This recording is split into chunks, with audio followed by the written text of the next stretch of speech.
Alhamdulillah. Alhamdulillahi rabbil alamin. Nahmaduhu wa nasta'inuhu wa nastaghfiruh wa na'udzu billahi min shururi anfusina wa min sayyiati a'malina. Man yahdihillahu fala mudhillalah wa man yudlil fala hadiyalah. Asyhadu an la ilaha illallah wahdahu la syarikalah wa asyhadu anna Muhammadan 'abduhu wa rasuluhu la nabiyya ba'dah. Allahumma salli wa sallim ala nabiyyina wa habibina Muhammadin wa ala alihi wa sahbihi ajma'in wa man tabi'ahum bi ihsanin ila yaumil qiyamah. Yang saya muliakan para alim ulama, cerdik pandai pemuka masyarakat, orang-orang tua kami, Pak Imam, ayah, bunda, abang, kakak, seluruh jemaah yang berhadir salat zuhur Masjid Raya An-Nur Provinsi Riau, serta seluruh jemaah yang hadir pula secara live streaming di fanpage Masjid Raya An-Nur Provinsi Riau, di mana saja berada. Yang besar tak dapat saya bau gelar, yang kecil tak disebut nama. Semoga kita semua senantiasa dalam keberkahan, dicurahkan kebaikan, senantiasa diiringi dengan kesehatan. Selagi hayat di kandung badan, harap dan pinta berlimpah-limpah kebaikan dari Allah Subhanahu wa taala yang Maha menetapkan segala urusan. Amin ya rabbal alamin. Bapak Ibu hadirin hamba-hamba kekasih-kekasih Allah, hari ini kita sudah berada pada tanggal 7 Safar tahun 1446 Hijriah. Kita lanjutkan kajian kita, pembahasan kitab Ashabus Sittah, yaitu sifat utama dari orang-orang yang dijamin oleh Allah Ta'ala kesuksesan dunia dan kesuksesan akhirat. Siapa mereka? Yaitulah sahabat-sahabat radhiyallahu anhum ajma'in dari golongan Muhajirin dan Ansar. Ditulis oleh Syekh Zakaria rahimahumullah. Mereka memiliki 6 karakter, 6 sifat utama, sifat mulia yang menjadikan mereka layak mendapat SK, Pak. SK-nya apa? SK ahli surga, padahal mereka belum berada di akhirat. Ketika mereka dipersatukan di Madinah, ketika hijrah Nabi SAW, orang-orang Muhajirin dan Ansar, Allah satukan mereka karena cinta kepada Allah. Allah ridho kepada mereka, radhiyallahu anhum wa radu'an, wa a'adda lahum jannatin tajri min tahtahal anhar khalidina fiha abada dzalikal fawzul azim. Allah sebut mereka dijanjikan surga, dan di dalam surga itu sungai-sungai, ada sungai-sungai yang mengalir dan kekal mereka selama-lamanya. Itulah dia kesuksesan yang paling agung, yang paling hebat. Maka Bapak Ibu yang dimuliakan Allah, apa sebab kesuksesan itu? Mereka dicintai Allah karena mereka mencintai Allah. Kenapa mereka mencintai Allah dan dicintai Allah? Karena mereka patuh betul kepada Allah Subhanahu wa taala. Ada karakter kepatuhan. Mereka adalah orang-orang takwa. Ada 6. Kemarin kita udah bahas 1. Satunya udah beberapa kali pertemuan. Yang pertama, hidup mereka tak ada yang mereka lakukan dan mereka tinggalkan kecuali karena kepatuhan kepada Allah. Itulah dia landasan hakikat iman la ilaha illallah. Dan apapun yang mereka buat, contohnya Rasulullah SAW menjadi suri tauladan. Itulah dia hakikat makna kalimat Muhammadur Rasulullah. Dalam implementasi amalan hakikat terhadap iman dengan 2 kalimat syahadat itu, asyhadu an la ilaha illallah wa asyhadu anna Muhammadur Rasulullah, mereka tahu betul bahwa mereka adalah hamba Allah, pengabdi kepada Allah Ta'ala, tak peduli dengan urusan apapun, tak peduli dengan status apapun. Yang penting mereka, aku ini betul atau tidak menjadi hamba Allah. Allah tak lihat kaya kita, Pak. Allah tak ada rugi dan untung dengan kaya kita. Allah tak ada rugi dan untung dengan pintar hebatnya kita. Tapi Allah lihat dengan kita ini, atau dengan kemiskinan kita, kesusahan penderitaan kita. Allah tak ada pula bikin susah dengan susah kita. Tapi Allah lihat dari susah kita ataupun senang kita, siapa yang pandai menjadi abdinya Allah, menjadi hambanya Allah. Maka dengan hakikat menjadi hamba Allah Ta'ala ini, para sahabat radhiyallahu anhum ajma'in, mereka tahu apa amal yang paling utama, perbuatan yang paling utama untuk menghambakan diri kepada Allah. Sehingga mereka paham apa perbuatan yang paling utama adalah solat. Tidak ada pekerjaan, perbuatan yang paling utama. Kalau dalam bahasa kitanya, tidak ada manusia yang paling profesional yang harus diprofesionalkan dalam setiap urusannya kecuali urusan solat. Seperti mana hadis yang disampaikan oleh Abi Umamah radhiyallahu an, bahwa Rasulullah sallallahu alaihi wasallam bersabda, apa kata beliau? Kata Rasulullah SAW, ma azinallahu li abdin fi syai'in afdaluhu min raka'ataini yusallihima. Apa kata Nabi? Tidak ada yang Allah izinkan, ma azinallah, tidak ada yang Allah izinkan fi syai'in li abdin, apapun juga kepada seluruh hambanya nih, seluruh manusia ini. Tidak ada satupun yang Allah izinkan kepada hambanya untuk melakukan apapun perbuatannya, yang perbuatan itu lebih utama daripada solatnya, walau hanya solat itu 2 rakaat. Pertanyaannya Pak, kira-kira kita udah masuk belum Pak? Mengutamakan solat dari seluruh yang utama. Kalau bahasa kitanya, memprofesionalismekan solat kita dari seluruh profesi kita. Kalaulah solat itu ada sebuah pekerjaan, profesi kita, maka pekerjaan utama kita dari seluruh pekerjaan kita itu solat. Maka syarahan hadis yang diriwayatkan oleh Imam Abu Umamah ini, apa kata ulama? Sebenarnya kita diantar ke dunia ini untuk solat Pak, untuk menjadi pengabdi Allah, menjadi hamba Allah. Pekerjaan utamanya solat. Gara-gara mencari makan lupa solat, kacau. Gara-gara rapat lupa solat, tambah parah. Gara-gara beralek, gara-gara bersandiang, lupa solat. Yang lebih parah lagi, gara-gara main badminton Pak Haji. Lupa lah solatnya kan. Tapi enggak, kami main badminton enggak tetap solat kami. Bapak Ibu yang dimuliakan Allah, enggak ada yang harus diprofesionalismekan dari seluruh profesi kita ini. Yang paling utama itu solat. Silakan profesionalisme di bidang apa saja. Maaf ya, orang profesionalisme dengan ilmu kedokterannya, ada gelar dokter S1, S2-nya spesialis, sampai spesialis 1, 2, 3, sampai dia profesor doktor. Ada yang profesional di bidang komunikasi, S1-nya Skom, S2-nya MIkom, S3-nya doktor PhD, profesor doktor bidang komunikasi. Ada yang profesional di bidang pertanian misalnya, hafal betul dia, S1-nya SP, S2-nya MP, S3-nya doktor P, tak apa-apalah pokok gelar belakangnya. Sampai semua urusan-urusan pertanian paham. Satu batang padi ngerti betul dia apa isi batang padi itu. Isi batang padi, apa namanya padi, apa nama latinnya padi, apa nama bahasa kampungnya padi, apa nama internasionalnya padi. Paham betul ya Pak? Karena dia profesional bidang pertanian. Misalnya padi, bahasa Indonesianya padi, bahasa Inggrisnya rice, bahasa latinnya Oryza sativa. Paham dia tuh Pak? Tapi ketika ditanya tentang sholat,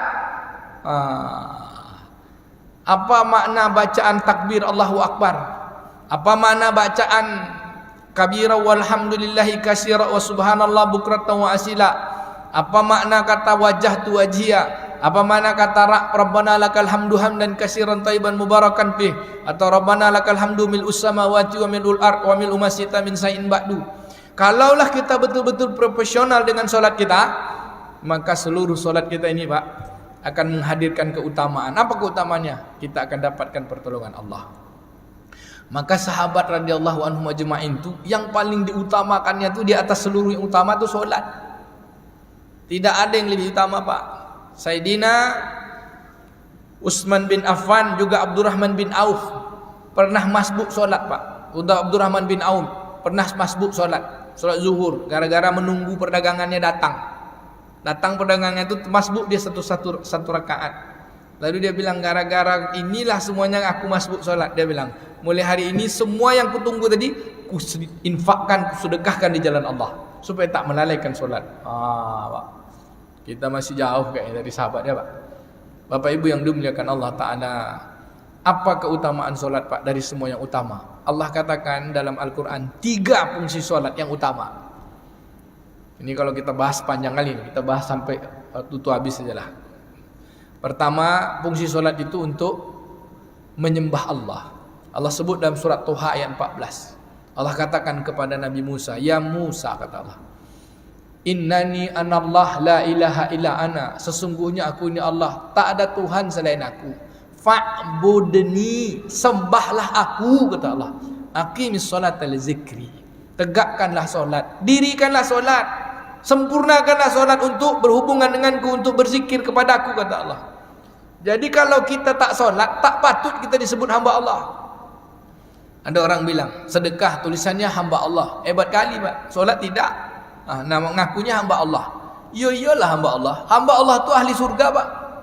Kena jamin Allah Ta'ala, ya ayyatuhan nafsul mutmainnah irji'i ila rabbiki radiyatan mardiyah fadkhuli fi ibadi wadkhuli jannati. Kalau dah betul-betul kalian jadi hamba-Ku, kata Allah, masuk surga dengan penuh kesenangan.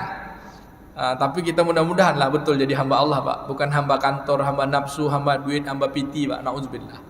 Ini dia pekerjaan seorang hamba itu yang utama itu solat. Bahkan di dalam surah Az-Zariyat Allah katakan, a'udzubillahi minasyaitonir rajim, wa ma khalaqtul jinna wal insa illa liya'budun. Tidaklah diciptakan jin dan manusia itu kecuali untuk menghambakan diri. Dengan apa perbuatan penghambaan yang paling utama? Solat. Katanya hamba Allah, tapi enggak solat. Gimana? Yang kedua, apa tujuan solat tadi? Agar kita ini betul menjalankan sebagai seorang hamba. Apa seorang hamba? Tahu yang diperintah, tahu yang dilarang. Kau kerjakan ini ya, kau tinggalkan ini ya. Kita hidup ini kan tak ada kuasa kita. Kita ini menjalani aturan. Yang punya aturan siapa? Yang menciptakan hidup. Maka Allah jamin, siapa yang solat, tahu dia yang baik, tahu yang buruk. Apa kata Allah? Aqimis shalah, inna sholata tanha 'anil fahsya'i wal munkar. Tegakkanlah solat. Sesungguhnya dengan solat tu kamu dapat mencegah perbuatan keji dan munkar. Yang Allah larang tu nanti tahu kita. Lalu tak solat, macam mana kita mau tahu yang Allah larang? Yang pertama, Allah larang kita meninggalkan solat. Itu aja udah kita kerjakan larangan Allah Ta'ala. Maka Bapak Ibu yang dimuliakan Allah, tak ada yang lebih utama selain solat. Kata Nabi, ajarkan anak kalian umur 7 tahun solat. 10 tahun kalau tak solat, pukul. 14 tahun kalau tak solat, tak patut disebut orang. Kenapa? Umur 14 tu balik tu jadi orang. Rupanya udah 14 tahun tak jadi orang dah, Pak. 40 tahun tak jadi orang dah. Tak tahu tugasnya sebagai hamba Allah Ta'ala.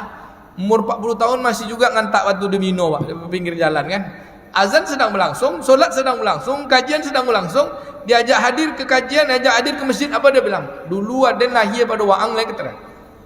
Dulu saya lahir pada kamu lagi ingat-ingatkan saya, kata dia. Orang-orang seperti ini tak patut disebut orang. Kata Allah Ta'ala, sebut apa? Binatang. Itu di dalam surah Al-A'raf ayat 179. Maka orang jadi orang itu, Pak, tahu dia apa tugasnya utamanya sebagai manusia. Maka umur 7 tahun ajarkan dia jadi manusia. Umur 14 tahun, umur 10 tahun kalau dia tak pandai melakukan perbuatan sebagai seorang manusia untuk menghambakan diri, pukul, kata Nabi. Umur 14 tahun layak tak dia jadi orang. Itulah dia balik sampai waktunya untuk bertanggung jawab. Pandai dia menghambakan diri kepada Allah, pandai pula dia menolong di antara sesama hamba Allah. Nih tujuan solat yang kedua, agar kita ngerti jalan hidup. Yang ketiga, tujuan solat ini Allah perintahkan kepada kita, wasta'inu bisabri wassalah, pada surah Al-Baqarah ayat 45. Wasta'inu bisabri wassalah, minta tolonglah dengan sabar dan solat. Wa innaha lakabiratun illa 'alal khashiin. Sungguh minta tolong dengan sabar solat itu berat, kecuali bagi orang yang khusyuk. Sehingga para sahabat radhiyallahu anhum ajma'in tahu betul dia sifat solat khusyuk wal khudu'. Dengan solat itu menyelesaikan seluruh urusan-urusannya. Mudah-mudahan melalui solat kita menyelesaikan urusan kita, Pak. Apa urusan kita di dunia ini? Bukan urusan makan aja, Pak. Kalau makan, minum tuh kucing makan juga, ayam makan juga. Kalau hidup sekedar untuk makan, bagus jadi kucing, jadi ayam aja. Jadi hidup ini kata ulama adalah penghambaan kepada Allah Ta'ala.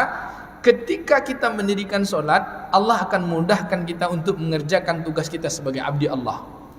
Bapak Ibu yang dimuliakan, apa urusan yang paling utama? Urusan paling utama itu hak Allah Ta'ala itu kita tunaikan. Kenapa? Karena Allah telah tunaikan hak-hak kita. Apa hak kita? Dikasihi, disayangi. Allah cukup kita dengan modal 10.000 udah dapat ikan. Kita tak perlu jadi nelayan. Kita dengan modal 20.000 udah dapat dendeng betokok, Pak. Tak perlu tanam, tak perlu beternak sapi dan kerbau. Ini bentuk kasih sayang Allah. Allah atur, ada yang jadi petani, ada yang jadi nelayan, ada yang jadi ini, jadi ini, jadi ini. Ini haknya kita untuk dikasihi. Allah atur kehidupan. Allah kasih udara, pernah kita bilang, wah hidungku, ayo hirup udara. Itu tak ada, Pak. Pandai aja dia hirup sendiri. Coba sekali hirup tuh kita bayar 25 rupiah, bangkrut kita, Pak. Ya kan? Ini semua aturan Allah Ta'ala. Kita perintahkan, hai hidungku, ayo kita bernapas. Nah ada, Pak. Hai jantungku, ayo berdetak. Nah ada. Ini semua aturan Allah. Kena bentuk kasihnya Allah Ta'ala. Di antara Allah menciptakan kita itu, Allah punya hak apa dia? Untuk diibadati. Maka untuk ibadati itulah dengan solat ini, sehingga Allah Ta'ala akan tolong kita. Apa tolongnya? Allah akan tolong kita dengan semua urusan kita untuk menghambakan diri. Tapi kata Allah berat. Wa innaha lakabiratun. Minta tolong kepada Allah dengan sabar itu sungguh berat. Kecuali bagi orang-orang yang khusyuk. Berarti untuk dapatkan pertolongan dengan mudah, syaratnya adalah khusyuk. Kalau tak khusyuk, berat semuanya. Insya Allah kita akan dapatkan khusyuk. Siapa-siapa yang khusyuk dengan salatnya, insya Allah Allah akan beri keduniaannya, akan dapatkan keberkahan, ketenangan, dan kehidupan akhiratnya. Allah jamin surga. Dzalika liman khasya rabbah, kata Allah. Jazaohum inda rabbihim, akan dibalas kepada mereka di sisi Tuhan mereka, jannatun adnin tajri min tahtihal anhar, surga yang di dalamnya ada sungai-sungai mengalir, khalidina fiha abada, mereka kekal di dalamnya. Allah katakan zalika liman khasya rabbah, itulah diuntukkan bagi orang-orang yang khusyuk kepada Tuhannya. Walaupun terjemahannya itu takut, maka bagaimana kita menghadirkan khusyuk dengan rasa takutnya, khusyuk dengan kepatuhannya, khusyuk dengan kehadiran Allah Subhanahu wa taala dalam setiap urusan-urusan kita. Insya Allah. Kita lanjutkan apa fadilah solat bagi orang-orang yang khusyuk. Insya Allah 5 perkara kebaikan Allah jamin. 1 dunia, 4 untuk kehidupan akhirat. Kita lanjutkan fadilah keutamaan solat itu pada pertemuan berikutnya. Semoga kita mampu menjadikan solat adalah hakikat sebenarnya dari seluruh pekerjaan kita. Insya Allah Bapak Ibu ya. Jadikanlah solat ini yang paling utama dari seluruh yang utama. Jangan gara-gara beralik tinggal solat Pak. Jangan gara-gara duduk-duduk kedai kopi tinggal solat Pak. Yang kita harap tuh kita mati dalam keadaan solat. Insya Allah. Subhanakallahumma wa bihamdika asyhadu an la ilaha illa anta nastaghfiruka wa natubu ilaik. Mohon maaf atas segala kekurangan. Kepada Allah saya mohon ampun. Semoga kita menjadi ahli salat. Rabbana ja'alna muqimas salati wa min dzurriyyatina rabbana wa taqabbal du'a. Wassalamualaikum warahmatullahi wabarakatuh.